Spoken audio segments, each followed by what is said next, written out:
to learn these things, we continually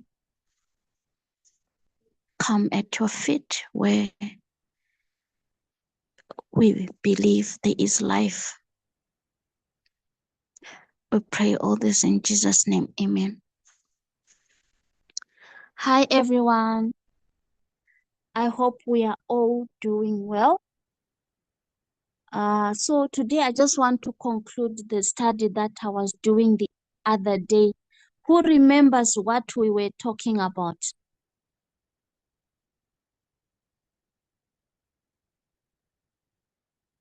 Does anyone remember?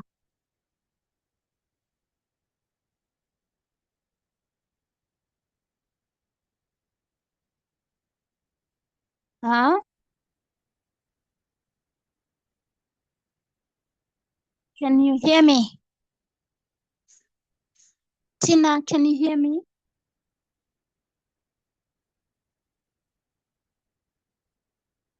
Seems like I'm You not are audible. connected. Oh, I'm audible.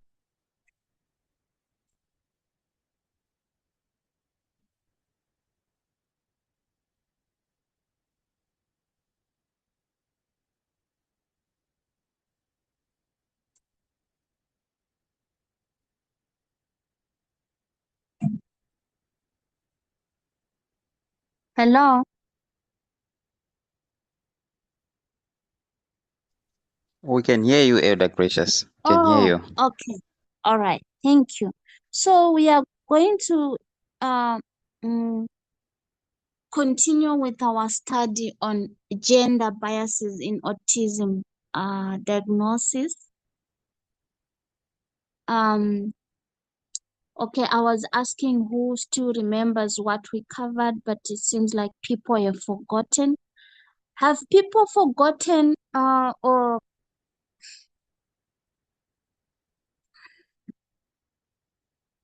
let me just do a quick recap and then I'll conclude this study today.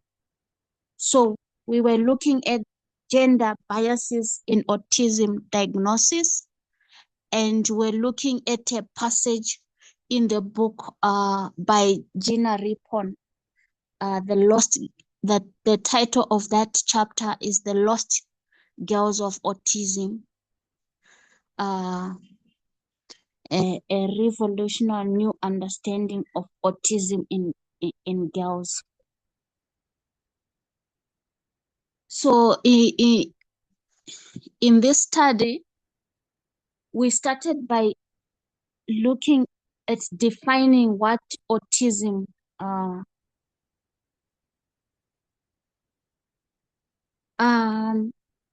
we started actually by just hold by looking at if you remember these images.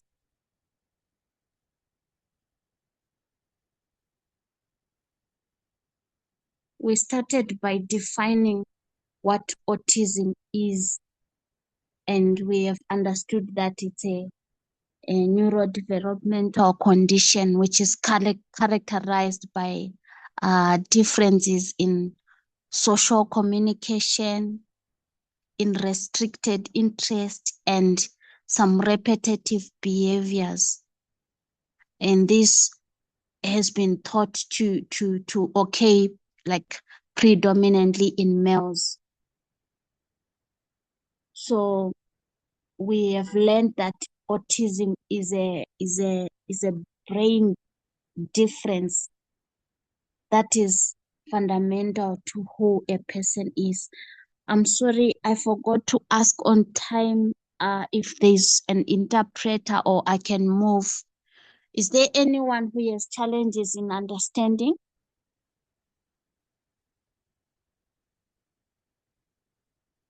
So we said it affects the way a person develops in their childhood and in the way they think, in the way they live their life. So we have learned also that all autistic people are actually unique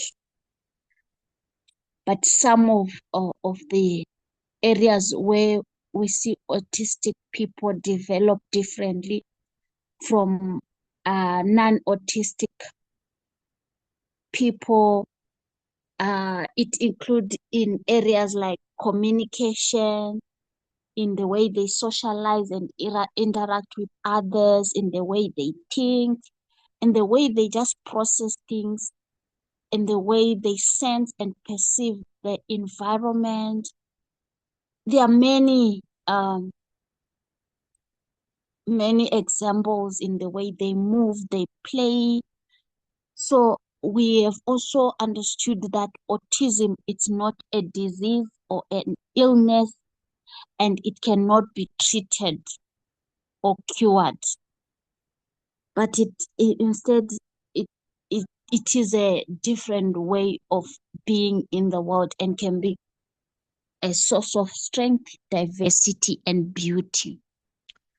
So afterwards, we went to look at the iceberg model, which we said it's a system of thinking tool that illustrates how the visible or outward manifestation of a situation, that tip of an iceberg, are only a smaller part of a larger or hidden reality.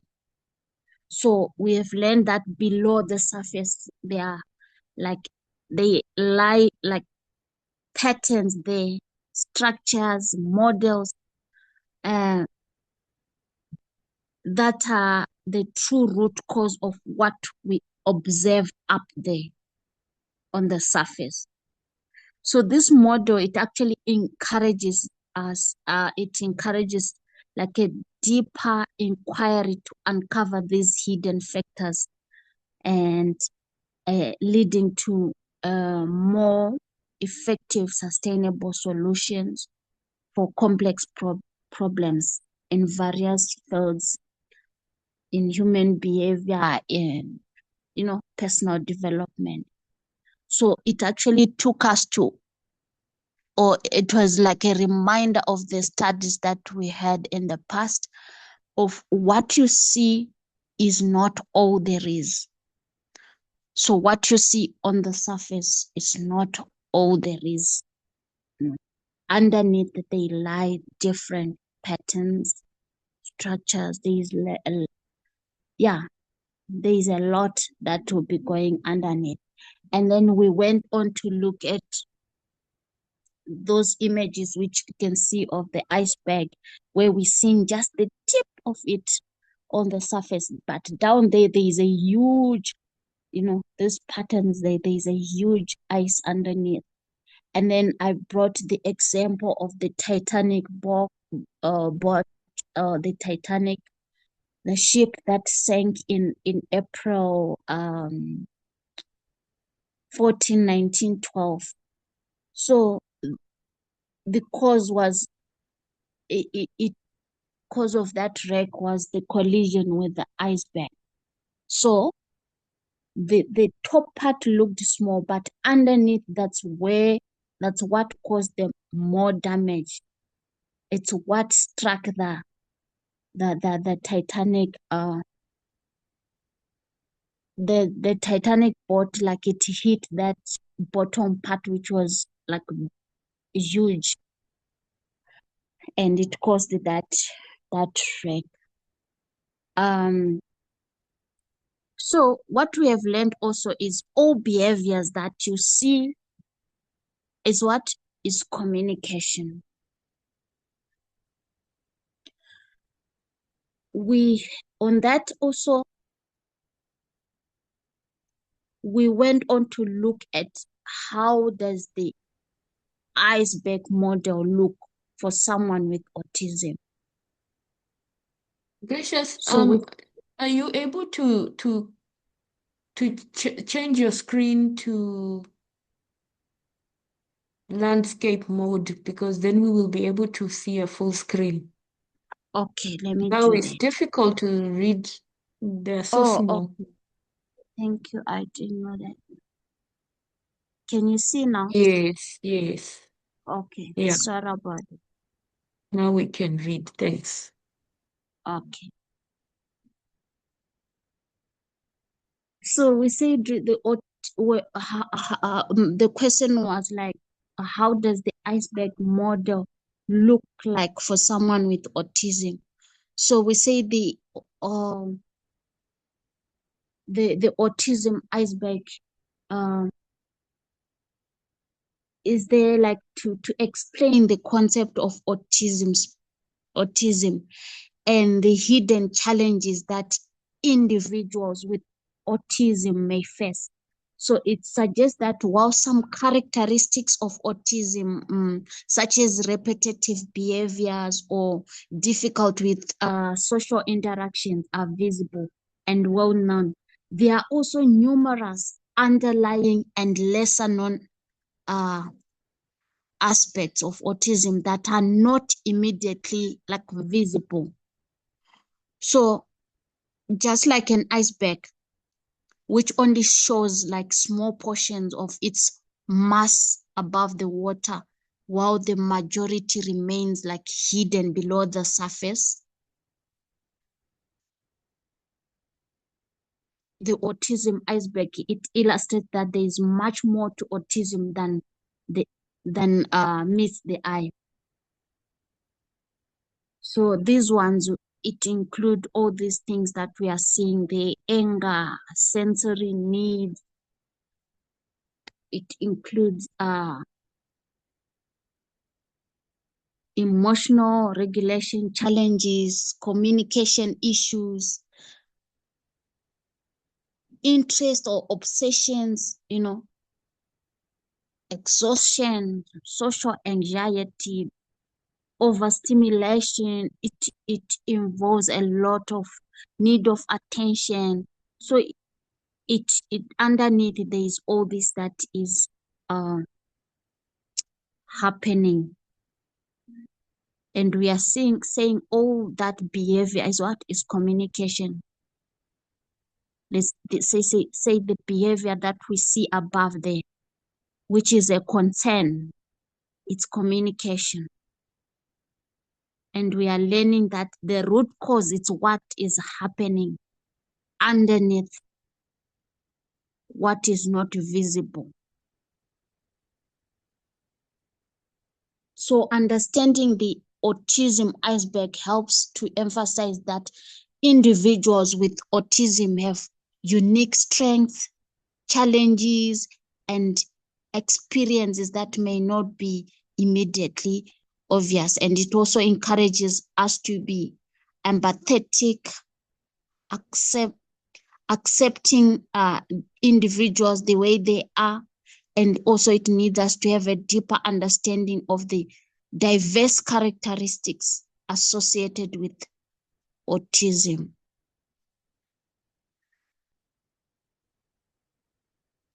So on top there, one might be seeing someone just crying nonstop, and they are steaming, they are angry, they are yelling, they have meltdowns, they prefer isolating and all that. So what's happening underneath, it's what's causing. Sometimes it's what's happening up there, the cause might be what's happening underneath. Or as we go, we are going to see also that what's on the surface, it's not exactly how things are. Because when we are looking at this study of autism and we are saying there are gender biases, we are going to see how others can mask, and also like we're looking at the other gender, how it masks and pretend to be what they're not, just to survive the society. So here saying a person's behavior is not always what it seems. Behavior is communication. When we react to the above surface behavior, we can see the behavior increases. So this we have, if you still remember, I think I touched on this twice. So let me just quickly run to where we want to go. because I'm sure I have just reminded you some of these things. Because this image is showing us also, and then they saying when we respond and proactively support what is below the surface, what we cannot see, the behavior decreases. So this behavior which is on the surface, which sometimes is looked at as bad or as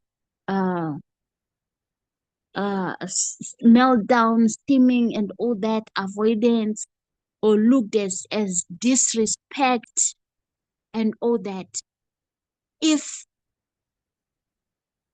it's responded to proactively by supporting the person who suffers from that, and support what is below the surface, what we can see is the behavior decrease.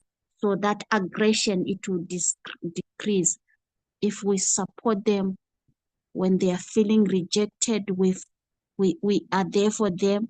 When they are sad, we also make sure we are there for when they are alone. All that, support as much as we can.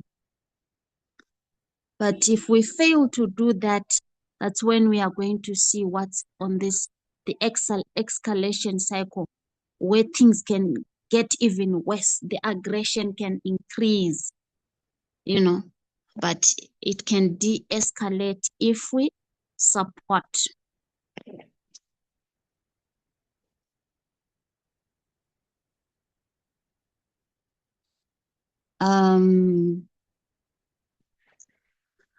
I just want to remember also so we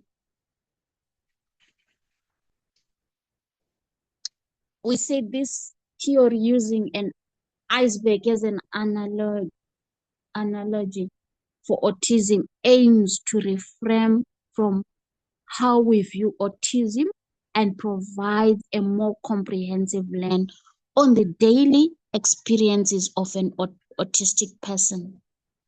So it just serves as a reminder that focusing only on the visible tip of autism represents just a tiny function of the overall picture. So failing to recognize and accommodate the much larger underwater portion leads to an incomplete and sometimes even misguided understanding of autism. Are we still together?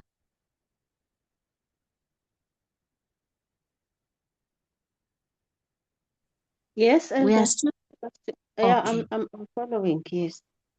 All right. So we also I tried to just go on YouTube and listen to people who are autistic, what their comments were about how they are treated in society. So these are some of the comments. I'm not gonna read like all of them, but I'm just gonna read a few. What being autistic feels like: you wake up every morning, you automatically and completely hate anything about you, and anything about you makes everything hard. So everything about you makes your starting position in the community, hate you, do not like you, do not see you worthy. The most painful thing is when you are burnt out and feel you are burnt out to the people around you. And the moment you start wearing the mask, they become happy and think you're cured or you've recovered.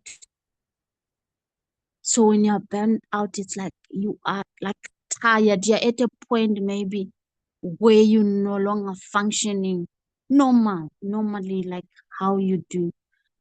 And as that tiredness is happening, one might think that you are calm, you are cured, or you are recovering, yet you are just burnout, and people are happy that you are in that state. So it's actually so sad. The other one is like, I have a deep desire to be accepted, but not by the head of the community or the community. I want to be accepted for my true, authentic self by just one person. And I don't want to gain that acceptance by doing what they want. I just want to be all and completely me. So, yeah. So being an autistic person feels like you have no value, you have nothing to provide the community. So all this, we are looking at this, what do you call it? Let me use the word parable. To learn more when we look at the study on sexism or gender inequality, how women like suffer. This one, we are just looking at a woman with autism, but we know women suffer from many angles because they are just women.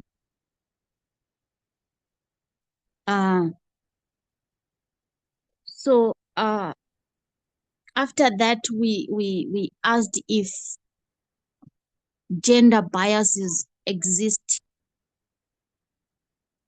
in autism, and we have understood that historically research have actually shown that there are biases because diagnostic tools have been based largely on male populations, resulting in a significant gender biases. So focus was more on the male gender, and the presentation of autism in females has been stereotyped because there was a belief that only male are autistic. So this has actually led to many girls or women masking, like hiding from who they are truly. And when they show other behaviors that other autistic people show, they will be diagnosed diagnosed on wrong things like ADH, depression, and all that, anxiety, I think, all those things, but not looking at autism. So special interest in females may also look different. While boys are often associated with interest in numbers, you see, just listen to this. While boys are often associated with interest in numbers, mechanics, or technology, autistic girls may have intense but socially acceptable interests such as animal, literature, celebrities, fashion. As a result, their restricted interests are less likely to raise clinical concern. In addition, autistic females tend to display fewer externalizing behaviors such as aggression, instead presenting with internalizing symptoms like anxiety, depression, or eating disorder. So most of the times, because girls or women, they just end up following what is expected from the society, and the male, they are free to choose on. They are given that, they have that privilege of being themselves, but when it's girls, somehow they are channeled to follow what the society expects from a woman. So sexism in autism diagnosis we have learned that it contributes to many females being missed or diagnosed later, or misdiagnosed because diagnostic criteria were historically based on autistic males. So this bias is compounded by gender socialization, which pressures females to mask their autistic traits and hide difficulties, making their challenges less visible to clinicians and educators. As a result, the male to female diagnostic ratio is skewed, and females often face a longer, more difficult path to receiving an accurate diagnosis and the necessary support. So this is how women end up suffering, because they're not being diagnosed properly, or they are misdiagnosed. They end up in a space where they don't receive accurate support or the necessary support they need. And it leads them to always pretending to be what they are not, just for them to be accepted by society. So the key characteristics, it's camouflaging, which is masking. Special interests look different. Social imitation skills, like I said, they just copy what the society like is throwing to them, and mask the really underlying difficulties with their social communication. So the internalizing behavior. So it's saying girls are more likely to show anxiety, depression, or eating disorders rather than the externalized behaviors. So now they end up being, when you compare to boys, that aggression mostly seen in boys, but in girls it goes to anxiety, depression, eating disorders, and all that. That's what you see when it's girls with autism. So let's see if time allows. So there's been a growing recognition that autism presents differently in females than in males. And our current understanding of autism is male-centric. This may produce barriers towards appropriate recognition of autistic characteristics in key social areas, such as healthcare, which could affect referral for assessment and accurate autism diagnosis for females. While there are many studies reporting about patient perspective on the autism diagnostic process, there is a dearth of research investigating the perspective of healthcare professionals about the female presentation of autism. The present study aimed to explore the perspectives of NHS healthcare professionals, HCPs, I don't know what that is, on the recognition, referral, and diagnosis of autism in female patients across the lifespan. So interviews were conducted.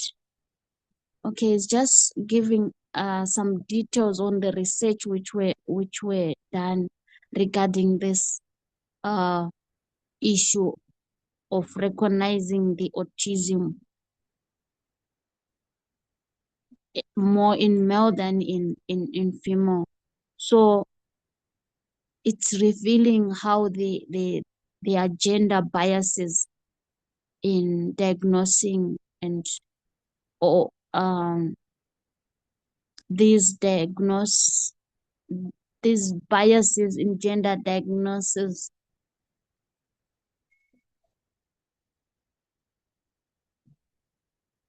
barriers towards autism recognition and diagnosis for females in the healthcare system.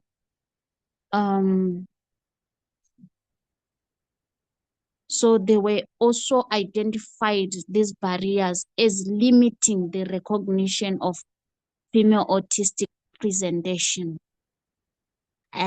which include issues about time constraints and lack of training. So several facilitators towards better diagnosis of autism in females were identified, which emphasized changes to current practice and the criteria to better account for the heterogeneity of female autism and a more integrated approach to referrals with the education sector. So together, these findings have implications for healthcare service development and implementation for the classification of autism, suggesting targeted training and diagnostic adoption to improve the experience and accuracy of the pathway of females for a diagnosis of autism. So this research actually, it helped the health system to see how these failures have been barriers and different steps are being taken to make sure that those in the health sector are educated so that they are able to look at autism in the right manner so that the females can be diagnosed properly.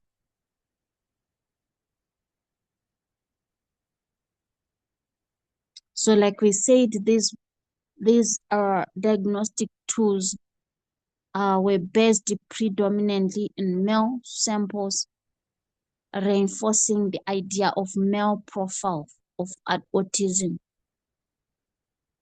And we have seen how it has resulted in the under-recognition of autistic traits in girls.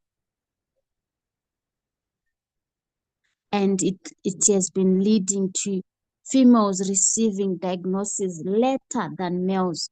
So males, they can be diagnosed at an early stage when they are still like children, when they are still little. But with the females, because the focus was on male only, we are seeing that women, it will be at a later stage. And we have seen how cultural expectations of society, what societal expectations play a role when girls are expected to be social, nurturing, and communicate in a certain way. And when these difficulties arise, they may be dismissed as shyness, sensitivity, or emotional issues rather than indicators of autism. I think I've been talking too much. Is there someone who has something to say or add so far on what we're almost done?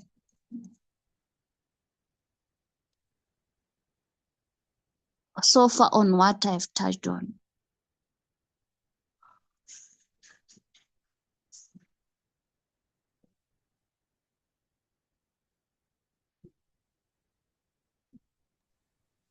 Hi, Elder.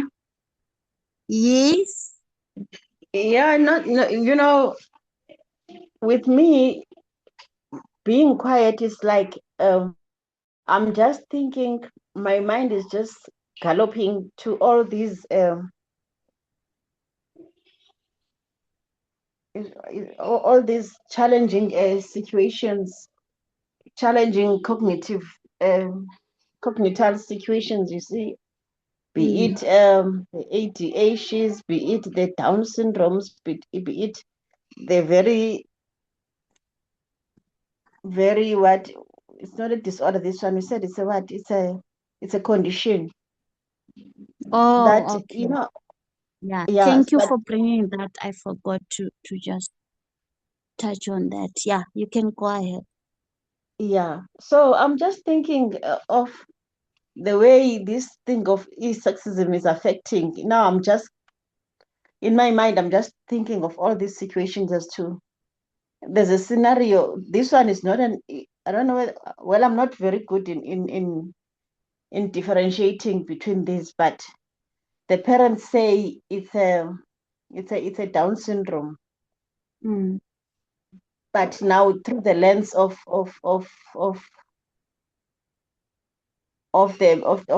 the equality mm, that we are we are we are we are, we are trying to live as movement, right?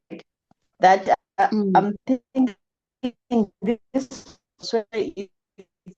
is a so they biologically active, and then case a victim in the house.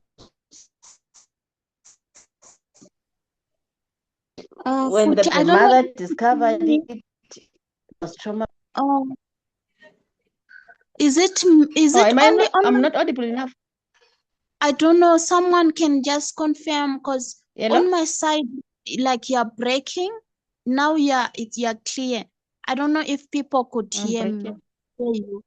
Tina or anyone, Oh, did you oh, hear okay. Futhi? Yeah, no, Elder, we couldn't hear Footy. She just cut all. She her conversation was just cutting all the way. Okay. Yes. Hey, just try. I don't know what's Or maybe I happening think with. it's my background.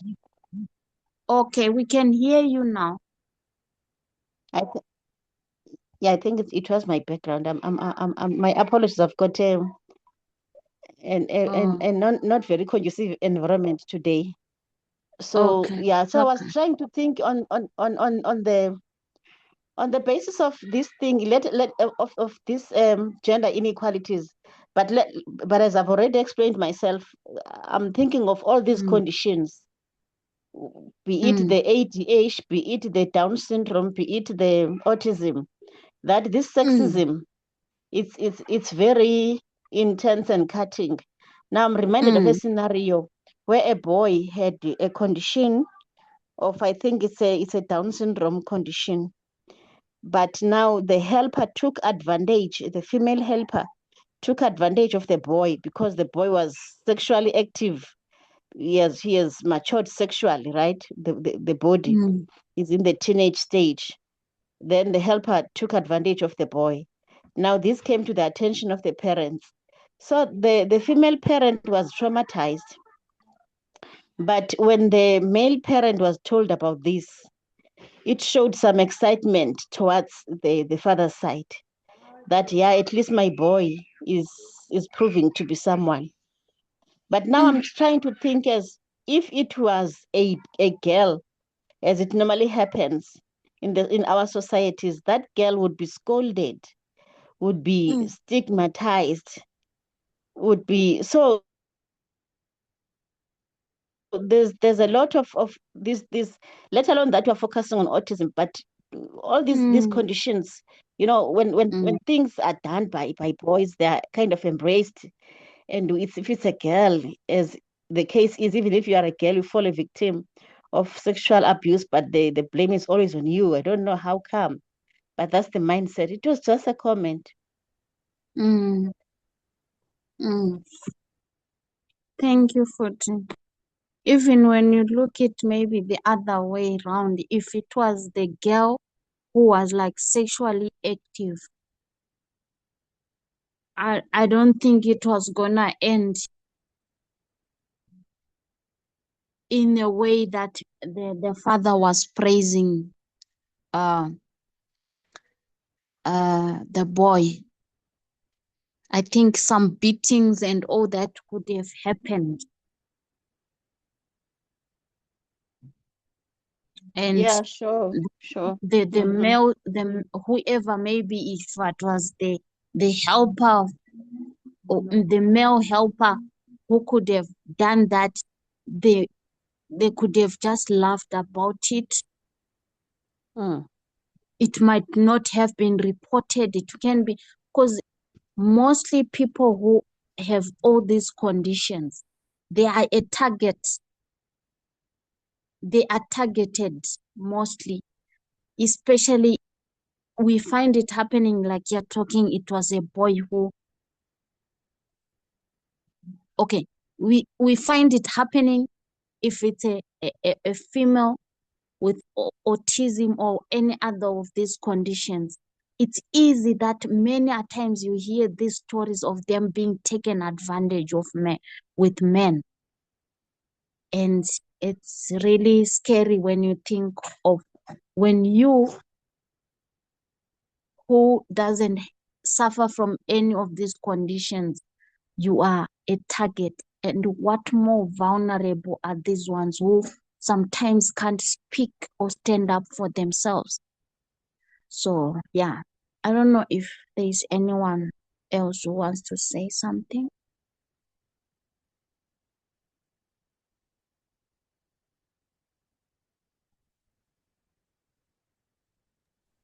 Hello, Okay, Elder so Jean. yes. Oh, yeah, I was listening to what you were saying, like when you were reading those first slides. I'm sorry I missed Mm. your first presentation, I think. Oh, Eish, okay. I was just wondering if autism has got degrees, like for example, maybe there is first degree autism, second degree autism, something like that. I don't know what they might call it, but something of that sort. Because what I was thinking is sometimes that's why it's a bit difficult to detect whether someone is autistic or not. Maybe if there is something like that, because Okay. you see that someone is at another Mm. level, and then someone Yes. maybe Yes. someone is autistic, but it's not that, Yes. exactly. And then Yes, my you are question, right. Mm. because I was also thinking, where would we then draw the line when we consider maybe some of bad behavior that people might have? Like some people have got character issues or personality issues. Someone is just has just anger issues, or someone has got a problem that we might think is it's autism, but it's not really autism. I don't know if you, if you get what I'm saying. Yeah, I do get you.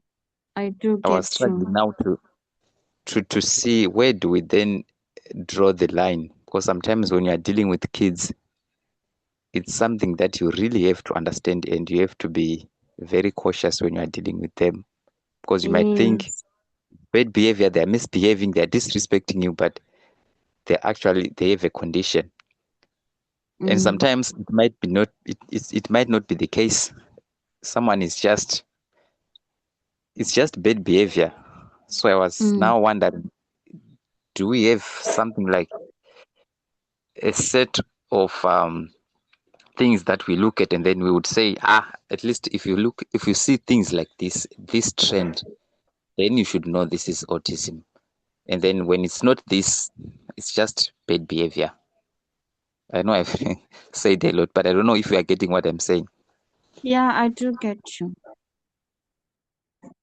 Okay, maybe before I say anything, is there anyone who wants to answer? Sorry, I can't see. Your voice sounds very familiar. Is that Gift? Who was No, speaking that's now? good. Sorry, That's Kudzi. good. Okay. Oh, okay, okay. All right. I can't see your name, but yeah. All right.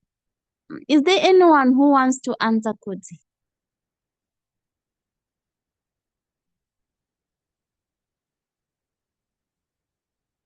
Mm,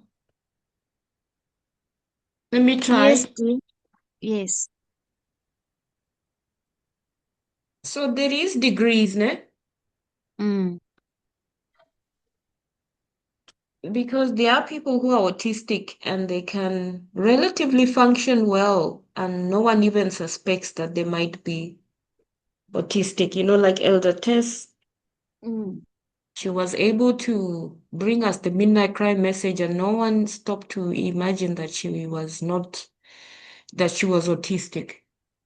Mm. She went to multiple doctors and psychologists, and it took a while before the diagnosis was made. So it even tells you how difficult it is in some instances to make a diagnosis because it's not clear cut. It's like it's a spectrum. Actually, rightfully Oh, yeah. described, autism is a spectrum. So you can Mm. imagine, just think of it as a spectrum, like a rainbow, from one range of colors to the next, to the one extreme to the other extreme, and all the variables in between. Mm. And I think that's why we're having this discussion, because what we are saying is that, I think what you're trying to say is that, or the writer of this book is that many women have been misdiagnosed Mm. because maybe their version of autism is is overshadowed by how patriarchy has affected women in the first place. And so they go undiagnosed because it's assumed that this is feminine characteristics, when in fact it's autism. So that's one part of the question. The second part of the question, in terms of, the greatest tragedy, I think there are many tragedies in the world, but I think one of the greatest tragedies in the world is that people are having children who are not planned. They have not planned for these children. They have not made provision for these children. The majority of those kinds of children we call delinquent or stubborn children. It's a response to the environment in which they are. Because adults are busy bringing children forth into this world unprepared, uneducated. I think it should be considered a crime to have a child and you don't even know what autism is. Because what if you end up with a child that is autistic? There are so many parents having autistic children and they don't even know their child is autistic. And they don't even know what is autism. So it takes a very long time for these children stuck in their minds and in their bodies, and no one knows what's going on. It's really bad, really terrible um, that people are just having babies recklessly and they don't even understand the duties, the responsibilities, like to find yourself in a situation where you have a special child and one doesn't even know how to deal with it, or one doesn't even know what they're dealing with. So many of these so-called delinquent children, it is a response to the environment they are in. Unfortunately, the way society responds is by labeling them. Oh, that's a stubborn child. Oh, that's a loose girl. Oh, that's a delinquent boy. And then society kind of puts them in a box and forgets about them. And because I read a statement somewhere which said that as a parent, you are the voice of your child. You are the emotions of your child. You are everything to your child. And so if as parents we fail at being the right voice for the child, being the right, because children are not, they are developing, they are not able to express themselves. They are relying on the adults around them to protect them, to advocate for them. And so you can't advocate for something you don't even know is going on. So that's a tragedy of humanity, is that most parents, I think 99%,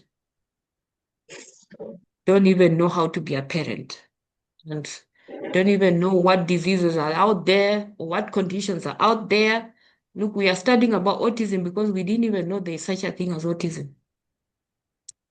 And autistic children require special care. They need someone who has planned ahead, who is not going to be caught off guard. Somebody who's going to be like, boom, that's it. I know what that is and I know what to do. So that they can advocate for those vulnerable people. So in terms of diagnosing and knowing how to deal with such people, I think it's our ignorance, lack of knowledge, lack of understanding, poor planning, unwanted pregnancies, unwanted babies, unwanted circumstances we find ourselves in, that these kinds of people end up suffering a lot, especially the female ones, because for females it's even far worse because they're misdiagnosed. For males, yeah, diagnostics are there, and of course there's a spectrum of autism, so it varies. Some are very functional, others are not functional. You find an autistic person like Elder Tess, but then you find somebody that's not able to speak. They can't speak, they can't interact at all with other people. So those are those two extremes, and then in the middle you have all the different variations of it.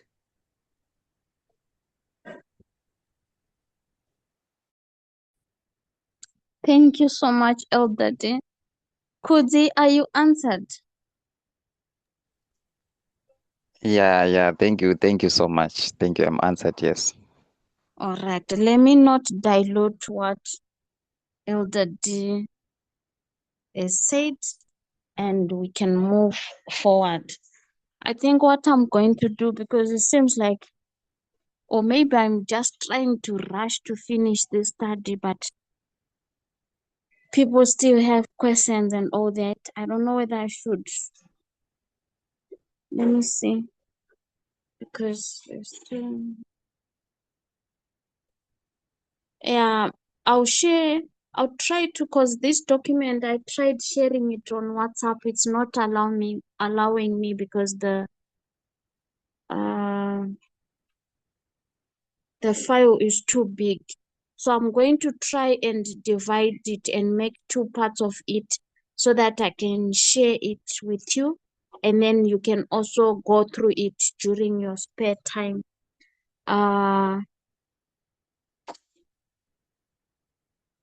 So what we are learning is also that there are also consequences to this to these gender biases, and these gender biases have actually caused delayed support, educational and therapeutic help like comes later for females, and there is higher rates of mental health struggle because most of the times the women are, or the girls are masking. They are stressed, they feel misunderstood, and there is increased risk of burnout and identity struggles in adulthood. What I've also discovered, some of the challenges of females who are autistic face in society, sometimes they are just given to a man by the family. It can be a very old man, or it can be just someone who is also said with the other family they are useless. They are made to marry each other. It's a really sad situation because, like one of the comments which we read, it says the other one, I just need just to be accepted by just one person. So it's because we are, I'm happy, Kudzi, you highlighted this issue of levels. For now, I can't see who is in the meeting. Is Shami so in the meeting? Is Shami there?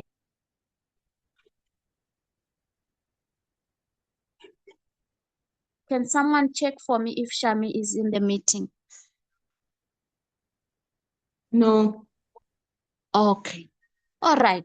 So she actually contacted me the other day that she actually got diagnosed with autism. So the day that I was actually presenting, she said, next time when you are presenting, I would love to share a testimony, like some of the things that we're touching about how she has experienced it throughout her childhood, even up to now, and how recently she found out that she has autism. So when now I was presenting, she wanted to share, but she was talking of the issue of it's that level where it's not like aggressive, it's the light one, because they are, I think I've seen 3 levels, so it has levels. Thank you, Kudzi, for asking that question. So we are seeing that there are consequences to that if the girls or females are not diagnosed in time. So this new research is now focusing more on female presentations of autism, awareness in clinical practice. Professionals are being trained to look for subtle signs in girls. Self-advocacy. Many autistic women are sharing their experiences, challenging stereotypes, and reshaping diagnostic understanding. So we are actually happy that there's these developments taking place. But as we know, patriarchy hand is always like, we just where we can, like from what we have learned at the beginning, that there is need for us to just have empathy with whoever we come across, understand people, accept diversity, accept people the way they are, you know. So awareness of gender differences in autism is increasing.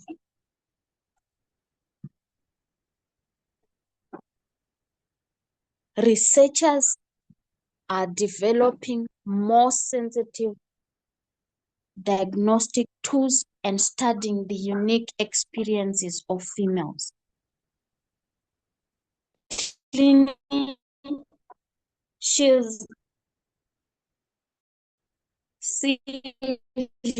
are being trained to record signs of autism in girls, and autistic women themselves are channeling this. Okay, this is just like in detail. This shift is critical supporting us. So just a summary.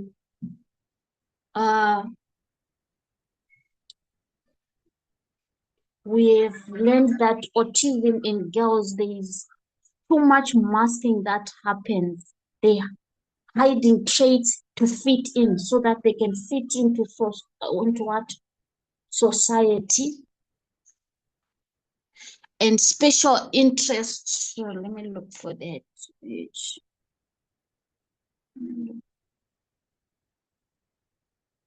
Special interest may look socially typical, animals, books, fashion. We have learned that there is more internalizing symptoms like anxiety, depression, eating disorders. They have these skills of stronger social imitation. So they can imitate socially, and they end up, and the difficulties or the challenges or what we saw, which is not on the surface, it's hidden. We have learned that there are gender biases in diagnosis because the focus in the past history showing that it was men-centered. Yeah, and the tools have been designed around male traits, and girls are diagnosed at a later stage than boys. So now with the new research happening, they are trying to educate the people so that the girls can be diagnosed at an early stage. So frequent misdiagnosis like ADHD, depression, borderline personality disorder. So these are the ones that women are said to be suffering from, but not autism. And with this, when we compare them with autism, we said autism is not cured. But with these ones which are on this list that I've mentioned, they are actually manageable, and they are not as intense or aggressive as the other level of autism is. Social stereotypes.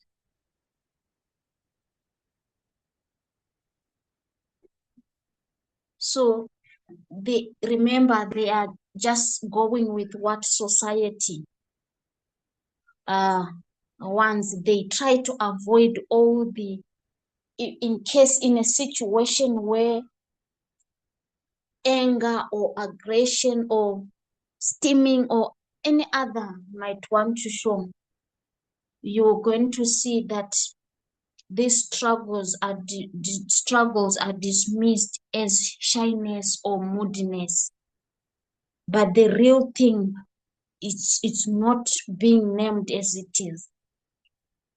And the consequences delayed access to support, to therapy, high rates of stress, burnout, mental health struggle, feelings of we have touched this, growing awareness of female autism profiles, more inclusive diagnostic research and tools, stronger autistic self-advocacy movement. So these are, okay, there are consequences and then there are positive changes. So the positive changes is the growing awareness of female autism profiles. There's more inclusive diagnostic research and tools. There's stronger autistic self-advocacy movement. So, which is a good thing. So the iceberg model, which was originally a theory put forward by Edward T. Hall in 1976, it explores the idea that as professionals, we cannot always see the underlying struggles that people are facing. The autism iceberg is a great visual representation of what challenges our YP with autism or women with autism are facing each day. This is the stark reminder that there are hidden struggles which cannot be seen.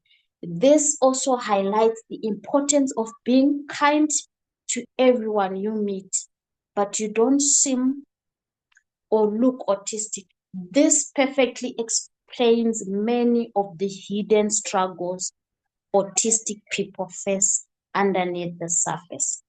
Conclusion: the recognition of gender bias in autism diagnosis highlights the importance of moving beyond a male-centered model. Understanding how autism presents in female is essential for equitable diagnosis, appropriate support, and improved mental health outcomes. But challenging outdated stereotypes and refining diagnostic approaches, society can better meet the needs of autistic women and girls. Is there anyone who has anything to say before I close?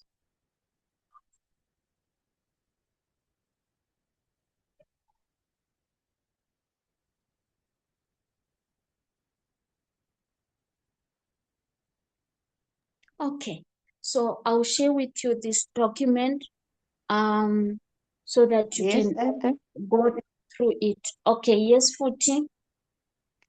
Yes, the closing part. It really reminds that we are here for a high calling, that we need to be empathetic and be kind to everyone, because we don't know Yes, what is it that they are going through. So that's true. that one is it's only by divine intervention.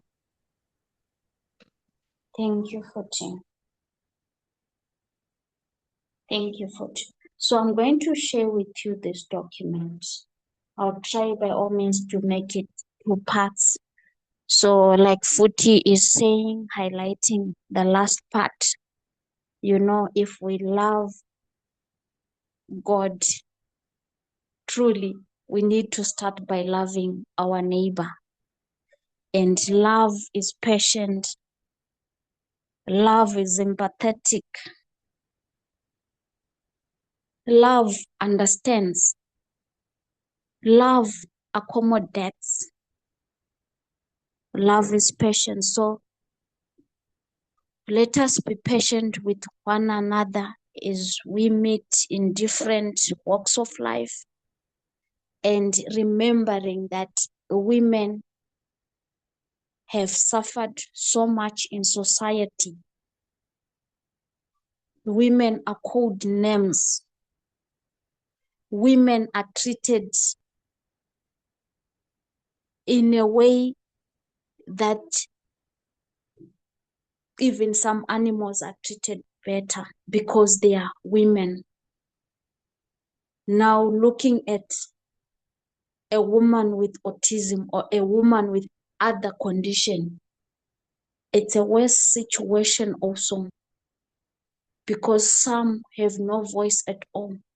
If that one with a voice is able to stand and still suffers patriarchy, suffers from societal norms, what more people who are suffering from different conditions, how vulnerable they are? What more young girls who are out there and have no voice?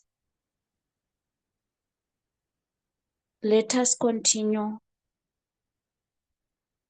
to advocate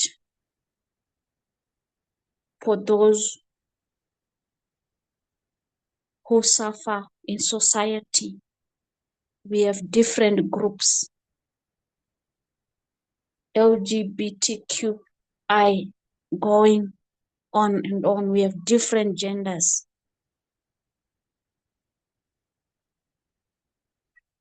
We need to stand for them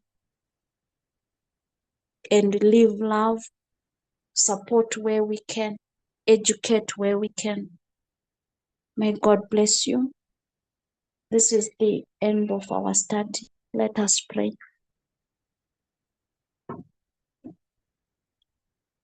Dear God, thank you for allowing us to have this time to learn at your feet. Thank you for opening our understanding in many things, dear Lord, that in the past we were ignorant about. We are grateful for teaching us how to love one another.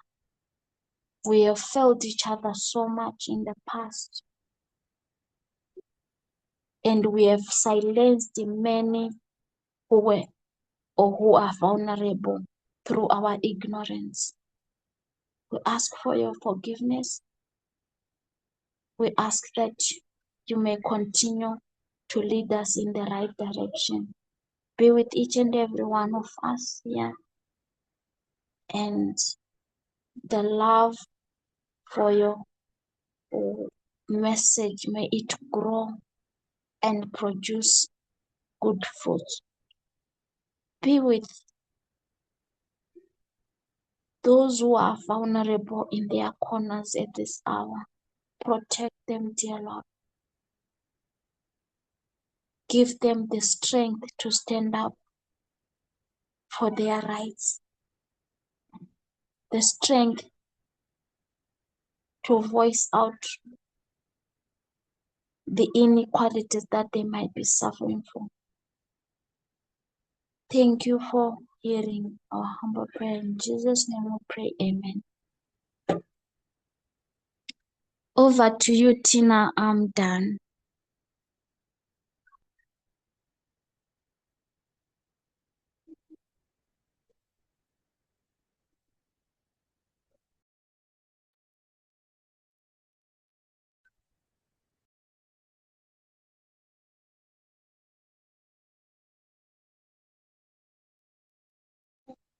Okay. Good evening. Hi, Elder G. I think she has left. Okay. Thank you so much for the lesson. We really appreciate for educating us, enlightening us. Thank you so much. May the Lord bless you. And thank you everyone for joining. Have a good night. We'll meet on Friday. Bye. Thank you.